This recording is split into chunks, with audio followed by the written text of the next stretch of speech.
Play ball. Hot off the press, handicappers from Wager Talk, SportsMemo, and the Gold Sheet have collaborated on the 2023 Wager Talk Media MLB Betting Guide. From World Series odds to regular season win totals and everything in between, this year's betting guide features previews on all 30 teams, all 6 divisions, and season-long awards like the Cy Young, MVP, and Rookie of the Year. Each preview contains key roster acquisitions and departures to help you get up to speed before opening day. Visit wt.buzz/MLB23 to download your free guide, and we'll see you in the batter's box.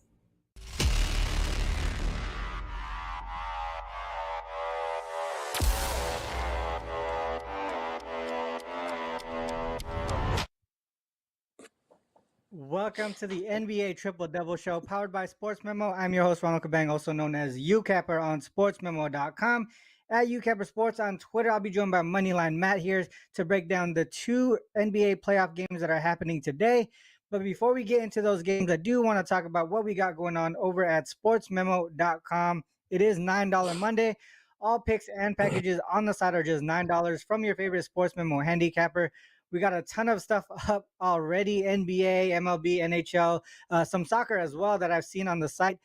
We also got the free live odds page on the site, the deals page. Cappers provide free picks and analysis on a daily basis as well, along with their daily packages that they do have up for sale. But other than that, guys, it only takes an email address to sign up and you get a lot of that access for free.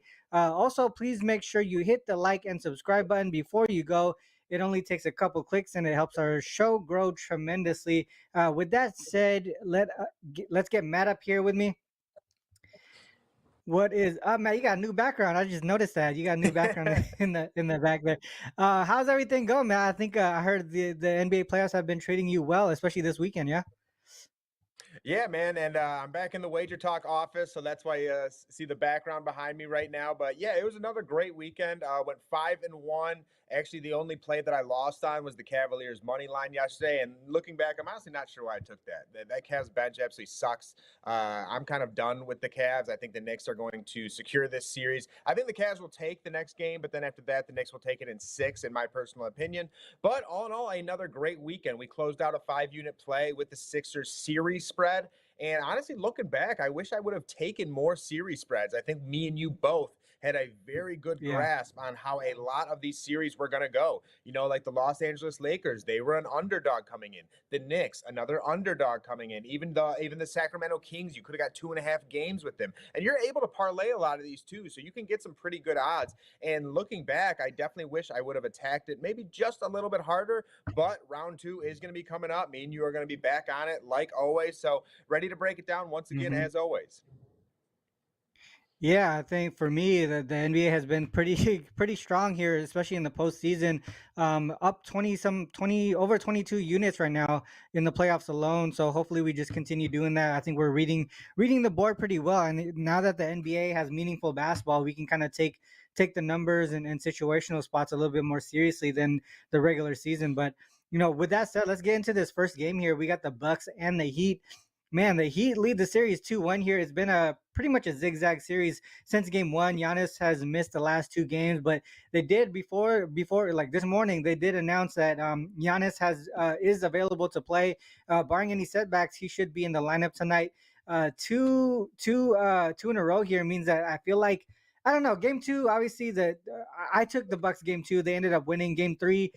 I don't know if Giannis is like truly hurt or the Bucks maybe just wanted to give him some rest and they were overconfident after beating them in game 2. But for the most part, a little bit worried about Giannis's health coming into this game here. Matt, man, what is your thoughts on this game, specifically on the betting side? Yeah, I'll be honest. In this game, it is one of the harder games to read. And to a lot of your points that you had, a lot of it revolves around Giannis. How many minutes is he going to get? Is he going to be hindered by that injury at all? Is he going to have a minutes restriction? Anything along those lines? Because for one, you look at this series and it's been a lot more high scoring than you probably would have thought coming in. twice they've gone over 100 or 245 total points. They've gone over 220 in every single matchup. And I actually think with Giannis coming in, it could start to limit the offense a little bit more just because he locks down that middle so well, along with Brook Lopez, things of that nature. And, you go and you look at the Miami Heat side, this is a team right now that really only has Jimmy Butler and Bam Adebayo. And for the Milwaukee Bucks, you would assume that Giannis could match up with Jimmy and Brook Lopez could match up with Bam. And you could really limit this Miami Heat team. When you're looking at the bench and you have guys like Max Strus, you got guys like Duncan Robinson, Gabe Vincent, all decent pieces. Okay, okay. But not a team that you're really going to see put up over 120 points consistently. And especially now that Giannis is back and now that Brook is back, this is still a game that I really don't want to touch. There's just too many moving parts for me here. But if I were to go anywhere, it definitely would be with the Bucks tonight, because with this Heat lineup, I believe they've been overperforming. I think a lot of people think that.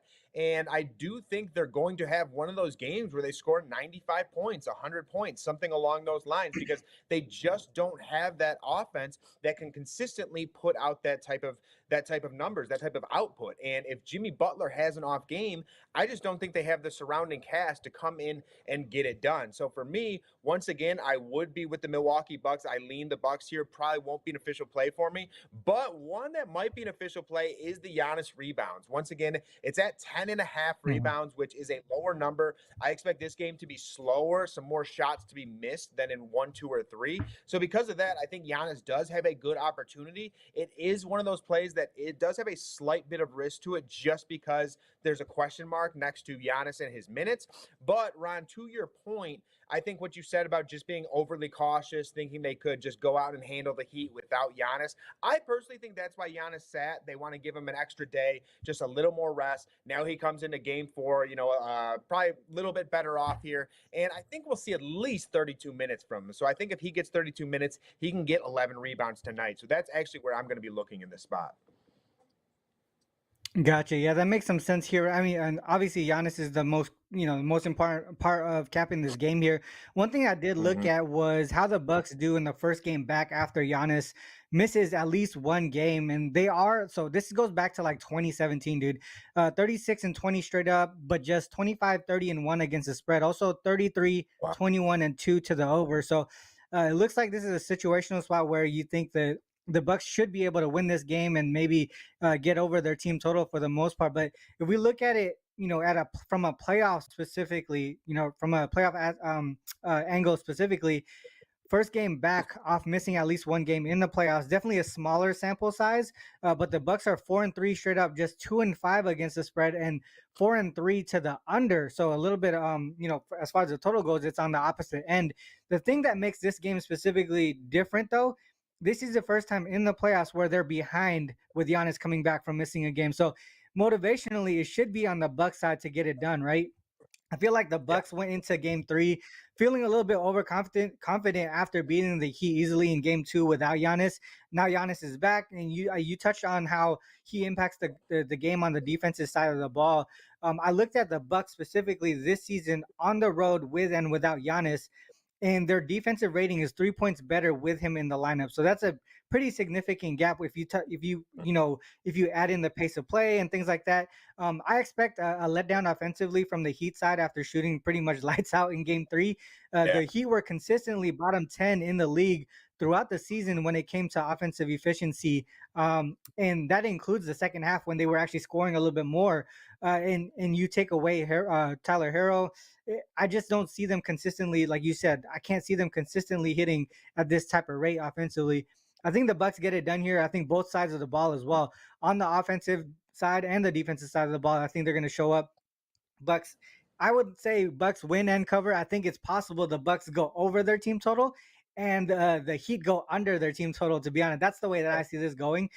So from a total aspect, maybe I could say that from a full game aspect, maybe it would go under just slightly. But if you focus on the team totals, if you want to pivot that way, Bucks team total over and the Heat team total under. There's a bunch of ways to look at it. But again, this is all kind of just speculating with how Giannis is going to play and the minutes that he's going to play. But if we're just looking at the total steaming up, I think I want to say he might be limited tonight, especially if they get it done pretty easily. He probably Yeah. is gonna have limited minutes in the second half for the most part. One thing I wanted to ask you from a prop perspective, Matt, is you know, Middleton and Drew Holiday. So Middleton, he's gone over his rebounds and assists and his number today is 10.5. He went over this number in all 3 games so far this series, but obviously game 2 and 3, Giannis wasn't there. With him coming back, his prop rebounds and assists is 10.5. Do you still think he can get over that, or do you think with Giannis coming back that brings him down a little bit? The other person is Drew Holiday. His rebounds and assists is 12.5. He had 23 rebounds and assists in game 1. That was with Giannis. 16 in game 2, then only 8 in game 3. Maybe like a bounce back look with Drew there. What are your thoughts on those two guys with specifically rebounds and assists? Because I was looking at both of those to make them possibly a premium play. Yeah, I think it's a good point by you for sure. With Chris Middleton, I would more so be looking at, I guess what I would say is with Chris Middleton, I would more so be looking at unders. And with Drew Holiday, I would actually be looking at overs just because when Chris Middleton Mm-hmm. comes in and Giannis is out, he actually takes up some of that rebounding distribution on top of that. So he's a big rebounder. And one of those guys, I mean, obviously when Giannis comes in, he's the top rebounder on the team. So a lot more are going to be going his way. Chris Middleton is someone who can facilitate, though. He is someone who does do a good job and passing out of the post-up game and stuff like that. So from an assist perspective, I would still be interested in Chris Middleton just because someone like Giannis, with the cuts to the basket, with the dribble handoff, stuff like that, you can get such easy assists with him sometimes. It definitely depends on the game flow and what's going on. And, kind of like we discussed, I think it's going to be a slower game. So if I'm looking anywhere today, it might be rebounds.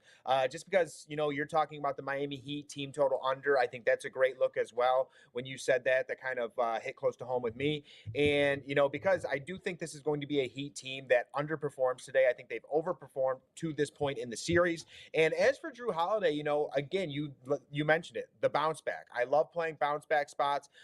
Drew Holiday went out and had 3 assists in game 3, which is something that he just doesn't do very often. And then once again, with Giannis coming back, you get those alley-oops back in the picture. You get those dribble handoffs. You get those just bounce passes, so many different things that Giannis brings to the table that any other player throughout the league just doesn't have, and if this Heat team does get sloppy, if they start taking longer 3-pointers, longer rebounds, then you get out in transition. That's where Drew Holiday makes his money, getting out in transition, finding the right guy, knocking down those shots. And, one last thing, again, going back to this Miami Heat team, I do think this is going to be a game where they don't put up as many points. They miss more shots than usual. And Drew Holiday is actually a very good rebounding guard. Okay, so for me, I would actually be looking at Drew Holiday today over Chris Middleton. I think Chris Middleton, we all have those people who have just burned you in the past, whether it be a player prop, same game parlay, anything like that. Chris Middleton has burned me so many times, so he's just one of those guys that I kind of just X out. So for me, I would be Drew Holiday, and I'd be looking at like Giannis with the rebounds, like I said. Yeah, I like that Drew look. I think I'm gonna look into it a little bit more, but that would be the way that I go for the most part. That over 12.5. Definitely a bounce back game on the assist prop. I mean, he just had 3. Game 1 and game 2, he went all out. I mean, 16 in game 1, 16 rebounds and assists in game 1. Sorry, 2. 23 rebounds and assists in game 1, and then all of a sudden he just gets 8. Definitely a bounce back spot there. Let's move on to the next game here, the Grizzlies and the Lakers tonight. Lakers lead the series 2-1. This one also a zigzag since game 1. Lakers took game 3 with a dominant first quarter, 35-9 in the first quarter. They did end up only winning by 10 points. I think maybe mainly because they kind of let go of the gas pedal later in the game. Ja had a huge game. He's going to need a lot of support for them to have any chance of winning this game tonight, though, Matt. What do you think? First, do you have anything on a betting angle here? And obviously, I just mentioned Ja having a huge game in game 3. Who do you think shows up for the Grizzlies tonight other than Ja? Like, who should be able to step up? Honestly, the guys that I think need to step up are one going to be Desmond Bain because he's going to have the best For matchup out of sure. anyone. Yeah. Jaren Jackson is, matched up with Anthony Davis, who has been playing absolutely lights out defensively. The thing is with Anthony Davis, even when he's having an off offensive night and not scoring as much as usual, he is so dominant in the paint that he affects the game every single possession. So for me, I think it's a lot tougher for Jaren Jackson because Jaren Jackson to go out and have a good game, he needs to stretch the floor. He needs to hit some of those 3-point shots. He really doesn't hit a bunch of mid-range shots. It's literally either the 3-point or he's around the basket trying to do some post-up moves, stuff like that. So for me, Desmond Bain has the far better matchup here. John Morant is going to get the best defender from the Lakers, whether that be, I don't think they would match up Vanderbilt with him, but they could. But he's going to get the best guard defender, and because that, Desmond Bain is going to get that secondary guy. And to this point in time, Desmond Bain has been kind of underwhelming in this series. And Desmond Bain is one of those guys. He can go out and get you 30. He can go out and facilitate as well, get rebounds. He can do a lot of things, and the Grizzlies really need him to come out and do that. And another guy that I'm looking at, and this is kind of a more of a low-key guy, is Tyus Jones. I think Tyus Jones needs to take advantage coming off that bench because he's going to be going against someone like Dennis Schroeder or, that Lakers secondary unit. And when LeBron James and Anthony Davis are off the court, that's where you need to try and make up ground or to extend a lead against the Lakers, things like that. And Tyus Jones is potentially the best backup point guard throughout the entire league, could be a starting point guard on a lot of teams. He's definitely a guy who can go out, get you 15 points. If he goes out, gets 15 points, 5 assists, I am with the Grizzlies 100%. I think the Grizzlies would win this game. So I do think those two guys are the key ones. In game one, I was with the Lakers, just with the -4.5, just because of the fact that, me and you've touched on this many times. When a star comes right back into that lineup, it's generally tough. And you saw it in that first quarter, second quarter, that Grizzlies team came out really flat. When you come out flat like that in the first quarter, in the first half, whatever it may be, the next game, I expect you to come out on fire. So I actually do like maybe a Memphis Grizzlies, maybe a first quarter look, maybe a first half look. I'm actually kind of waiting on this spread to see what way it moves. I actually think it could potentially get to maybe a +5 because I think a lot of the people really love the look of the Lakers right now. And I do understand that the Lakers look great. They obviously the sexy team with LeBron, AD, D'Angelo Russell. They have the nice bench to fill it out. But this is still a very good Grizzlies team. So if they're getting 5 points, it would be hard for me not to back the Grizzlies in this spot. Yeah, I like a lot of the stuff that you just brought up, especially Tyus Jones. Obviously, I mean, he's been one of the best backup point guards, right? Especially from the assist to turnover ratio. He had 2 turnovers in the last game. You don't see that often from him, so I expect a bounce back game from him. Specifically, my best bet for the show is actually on this game. So before I go into that breakdown, Matt, I do want to ask you a couple of questions. You touched on Tyus Jones. He was the one guy that I was going to ask you about, but the other guy on the Lakers side, who's been playing really well, is Rui Hachimura. And I noticed that from game 1 down to game 3, his points have come down slightly, right? Every single game, it has come down a little bit. Do we finally get to the point where we can look at unders for him? I know the other thing, too, he's hit at least 2 threes in every single game of the series as well. And his 3-point prop is 1.5. So there was a couple ways that I was looking at Rui was maybe he still gets that two threes, right? To get over that 1.5 threes, but under on his PRA for the most part, it seems like it just continues to go down in production game after game. Yeah, I'd be 100% with you with the under there. Rui has been actually, it's funny. Rui's been one of those guys I've been betting on since he was a Washington Wizard, whether it be with the DFS, whether it be, SGPs, anything like that, because he is one of those guys who's very much boom or bust. I thought he was a very underrated player coming out of the Washington Wizards. Honestly, a great pickup by the Lakers. And, he's kind of proven it throughout the playoffs. But to your point, this Los Angeles Lakers team is deep enough where they're going to go with the hot hand. If Rui Hachimura comes out in the first half and has a 1-for-4 shooting, 1-for-5 shooting, it's not like they just have to stick with Rui Hachimura. They can go with Jared Vanderbilt. They can give Malik Beasley extended minutes. And Malik Beasley has done nothing. Okay, so and there's usually one game he's going to come out and get 10 points, get 15 points, something along those lines. this could be that game. And if in fact that does occur, Rui is the one who comes out and Malik is the one who's pushed in. And again, to your point, Ron, Rui actually took the spot of Jared Vanderbilt and Malik. So again, these guys can get that spot right back. It's just really going with the hot hand, which you definitely have to understand. With the 2-3s, though, I do like the look of that because with this Lakers team at this point in time, you can't leave LeBron alone. You can't leave Anthony Davis alone. Austin Reeves has definitely become someone that you can't leave alone. So because of that, Rui Hachimura is going to get his looks, but with big bodies like LeBron, who's been getting 8+ rebounds a game. Anthony Davis just came off, I think, a 14 rebound game. Jared Vanderbilt, a very good rebounder. So it's kind of one of those spots where it just depends kind of what way the ball goes. If it goes to Rui every single time, obviously he's going to get it. But if these are 50-50 balls between Rui and Hachimura, Rui and Jared Vanderbilt, stuff like that, then I'm going to go with those guys. So I'm 100% with you here. I think the Rui under is a very good look. Rui is a very streaky shooter. You can even go back and look at his Washington Wizards day. He's always had a solid post-up game. He's always had a solid mid-range game. It's actually that three-point shooting, his three-point shot that's kind of up and down. It's like a roller coaster. So this could be one of those spots. I think he'll get the attempts. If he hits them, I don't know. But I definitely like your look of the under there. What do you know what the number was for the PRA?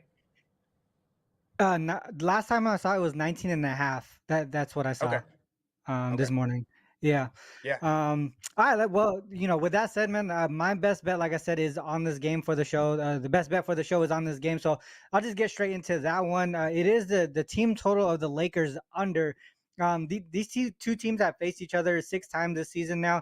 5 of the games have gone under from a full game aspect. The Grizzlies specifically have gone under their team total in 5 of the 6 games. One of the games they went over.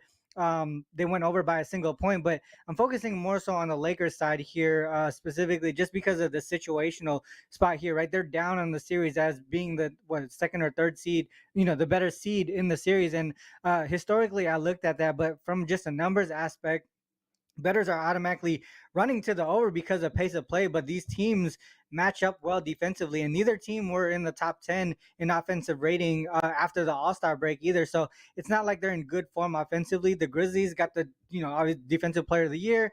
On the season, the Grizzlies were 3rd in defensive rating, and after the All-Star break, they were both in the top 10. So I can't talk anyone off of the full game under itself, but like I said, I'm focusing more so on that Lakers team total here.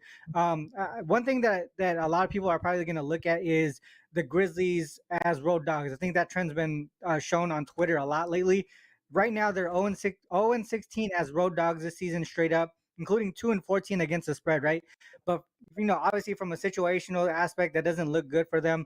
But if you look at it from a playoff view, dating back to last season, the Grizzlies are 4-2 straight up, 5-1 against the spread, 5-1 to the under when they're behind in the series. And we talked about, throughout the whole regular season, we talked about the coaching and what they do to adjust from game to game. And I think they have one of the best coaching staffs, to be honest, in the NBA. And in those games specifically, when they're in the playoffs, when they're behind in the series, those 6 games where they went 5-1 to the under, 5-1 against the spread, they kept their opponent under their team total by almost double digits in every single one of those games. I think that's what happens here today.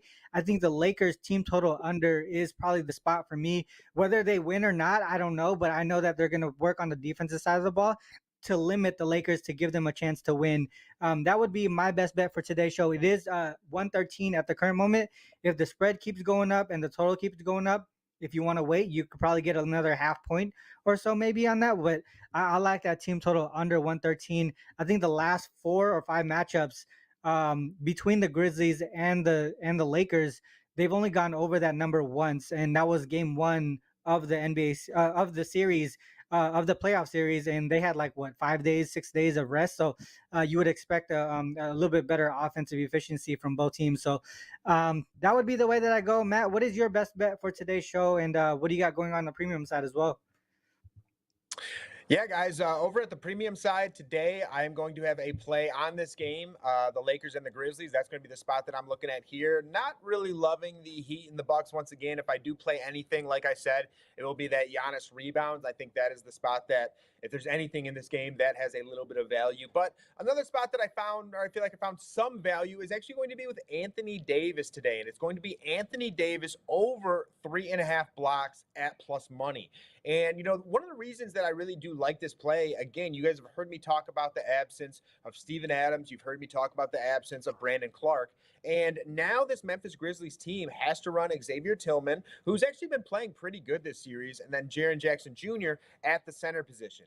And what happens when that occurs is you're going to be matched up with Anthony Davis in the paint. And Anthony Davis is far bigger than Xavier Tillman. He's far bigger than that of Jaren Jackson Jr. And to be honest, Xavier Tillman and Jaren Jackson aren't the smoothest in the post. They look to bully. Jaren Jackson kind of likes that little floater, stuff like that. And so far this series, Anthony Davis has really kind of had a great read on that. And he's been playing very good in this paint. He's hit this number in already 2 out of 3 games against the Lakers. And the games that he hit, he had 5 blocks and 7 blocks. So he has been absolutely dominating defensively in this paint so far this series. And with the Memphis Grizzlies, we know what Ja Morant likes to do. Ja Morant loves to attack the basket. He loves to get up, try and put a floater over you, try and run that little side hook, a little bit of everything. And if Anthony Davis is in that paint, then he has a great chance of blocking that. In addition to that, you have to mention Dillon Brooks. Dillon Brooks is like a Russell Westbrook going to the basket sometimes. He's just going up there, praying for a foul, throwing it up. And if Anthony Davis is there, I really see him just absolutely gobbling those up. So for me, again, I really do like this look of Anthony Davis. This is someone who averaged over 2 blocks per game this entire season. His minutes are elevated now to around 40 minutes per game. This is a game that should be more competitive than last. You have to put into effect that the Grizzlies were blown out in the first half, embarrassed, still ended up losing by 10. So you got to imagine they're going to come in here with a better effort. Better effort is going to be more minutes for that of Anthony Davis, maybe a closer game coming down the stretch. And if that's the case, I love Anthony Davis's defense here. Anthony Davis's defense has actually been making this series, and I think it continues tonight. So I'm with Anthony Davis over 3.5 blocks in this spot. Yeah, that's a good point. I mean, obviously the Grizzlies continue to attack the paint regardless. And you said Jaren Jackson is one of those guys. You know how like offensively some guys they just get embarrassed when they get blocked. Jaren Jackson is one of those guys who go into the paint and he don't really care. You know what I mean? Like he just like whatever. Same thing with Ja. Yeah. I think those are the guys who just continue to attack, and those are the teams that you like to go get those blocks with. So that makes a lot of sense to me. I wanted to ask you about Anthony Davis's rebounds. I know he got 17 in the last game. In the regular season, he had like 20 in each of them against the Grizzlies. What are your thoughts on the rebounds with AD too? Yeah, I looked at that as well. I believe he's at 13.5 right now. And, in all honesty, this is just another one of those spots where he should eat. Me and you've kind of discussed this throughout the entire show on how Anthony Davis, some games likes to just come in, take a little nap. He doesn't really rebound that well. But this isn't going to be one of those spots. This is a playoff game. It's a do or die spot. The Lakers also know Memphis is going to come in fired up after the beatdown that they just took. And with Anthony Davis, even when me and you kind of forecasted this series, we talked about how Anthony Davis, not LeBron, not Austin Reeves, D'Angelo Russell, Anthony Davis was going to make this series because he had the mismatch with Xavier Tillman, with Jaren Jackson Jr. With both of those guys, he is far bigger. He's the far better rebounder. He's the far better defender. So really, the only thing that I could see keeping Anthony Davis from getting these rebounds or hitting this number is potentially getting in foul trouble. And I just don't exactly see that because Jaren Jackson, not the smoothest in the post. Xavier Tillman, definitely not the smoothest in the post. So I think he's going to be just fine. And I think as long as the Memphis Grizzlies don't hit every shot and have like 35-point quarters throughout, then those rebounds are going to be there. And I would expect Anthony Davis to go over this 13.5 point rebound total. You know what's cool about that too, Matt, is when if AD gets the blocks and then grabs the ball right after, he gets the rebound as well. So so it goes hand in hand. So it makes a lot of sense here.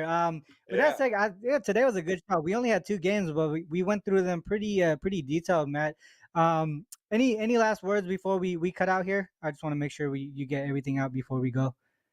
Yeah. One thing I was going to say is I don't know if anyone has checked out my Western Conference playoff guide and my Eastern Conference playoff guide, but a Yes. lot of really good calls in there so far. I had the Lakers, I had the Knicks in that one. I had the Kings plus 2.5. A lot of really good calls so far, and I'm going to continue to do that every single series. We'll have a round 2 preview for the Eastern Conference and Western Conference, and I'll predict every single series. I'll give you my best bets in the series, whether that's the leading point scorer, assist getter, rebound guy, whatever it may be. I'm giving you some very simple, like even money or even money odds to crazy plus money odds, plus 500, stuff like that. So a little bit of everything, and it's just kind of something just good to look at before going into a playoff series, understanding what's going on, stuff like that. Completely free over at sportsmemo.com. All you got to do is download it. Yeah, once again, guys, head over to sportsmemo.com. You can find myself there. You can find Matt's all of Matt's content as well. Check out all the amazing deals and promos we got going on over. Obviously, $9 Monday. I talked about that earlier. All picks and packages on the site are just $9. Before you go over there, too, make sure you hit the like and subscribe button here on YouTube. With that said, guys, we will be back on Wednesday, 10 a.m. Pacific Standard Time on the same channel. I believe we will have Jeff Michaels with us on Wednesday. Till then, guys, good luck with all your action. Peace. Peace, y'all. Play ball. Hot off the press, handicappers from Wager Talk, Sports Memo, and the Gold Sheet have collaborated on the 2023 Wager Talk Media MLB Betting Guide. From World Series odds to regular season win totals and everything in between, this year's betting guide features previews on all 30 teams, all 6 divisions, and season-long awards like the Cy Young, MVP, and Rookie of the Year. Each preview contains key roster acquisitions and departures to help you get up to speed before opening day. Visit wt.buzz/MLB23 to download your free guide, and we'll see you in the batter's box.